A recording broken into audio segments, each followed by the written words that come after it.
Welcome to No Longer Conformed, my online preaching and teaching ministry. We're studying the book of Matthew, the first gospel. In this session, we'll be looking at Matthew chapter 17, verses 14 to 23, mountain moving faith. Faith grows or remains small based on the environment in which we keep it. If we surround ourselves with few challenges and small aspirations for spiritual growth, then our faith will stay small. But if we stretch our faith and seek to know God in all His fullness, then we gain a larger view of God and an ever-increasing faith.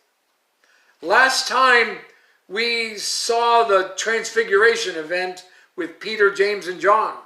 But no matter how special mountaintop experiences are, the work of ministry occurs in the valley.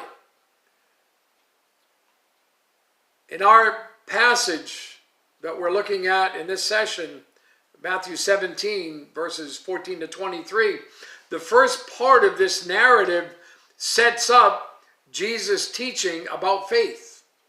Look at verse 14. Now when they had come to the multitude, a man came to him, kneeling down to him, saying, Lord, have mercy on my son, for he is an epileptic and suffers severely, for he often falls into the fire and often into the water.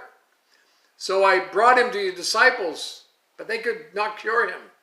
Then Jesus answered and said, O faithless and perverse generation, how long shall I be with you? How long shall I bear with you? Bring him to me. And Jesus rebuked the demon, and it came out of him. And the child was cured from that very hour. Who was Jesus referring to when he said, O faithless and perverse generation? Well, it's clear in verse 20, he referred to his disciples. These guys walked with the Lord and regularly missed it. You know, the feeding of the 4,000 after the 5,000. Look at Matthew 15, verse 33. Then his disciples said to him, where could we get enough bread in the wilderness to fill such a great multitude? The disciples watched Jesus take care of the situation and then privately asked him, why could we not cast it out? Good question.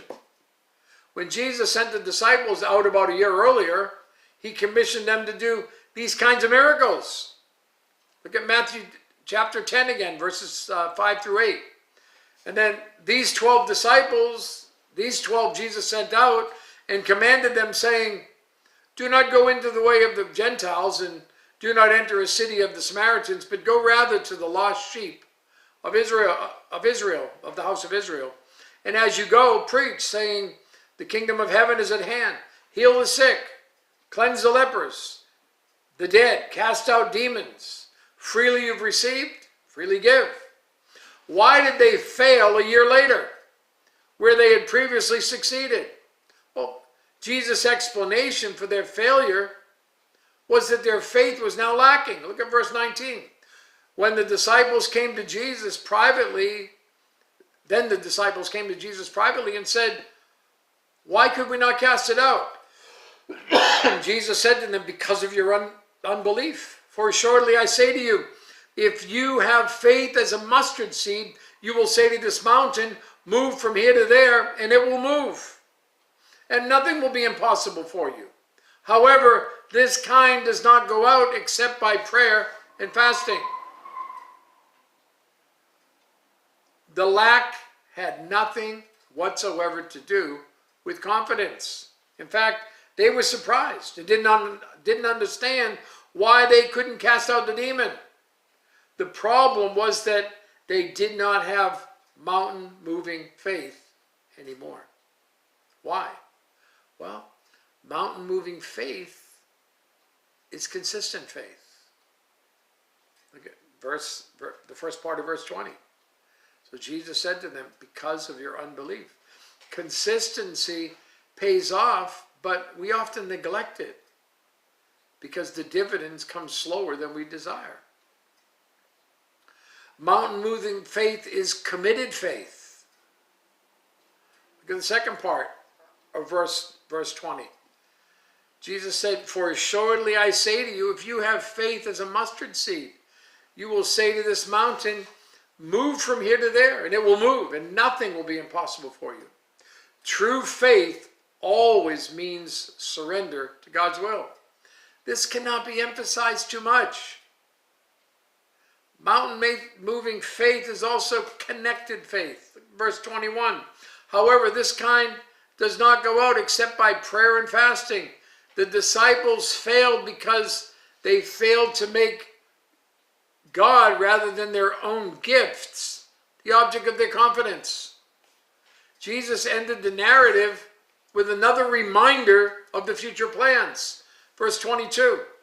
Now, while they were staying at Galilee, Jesus said to them, "The Son of Man is about to be betrayed into the hands of men, and they will kill him.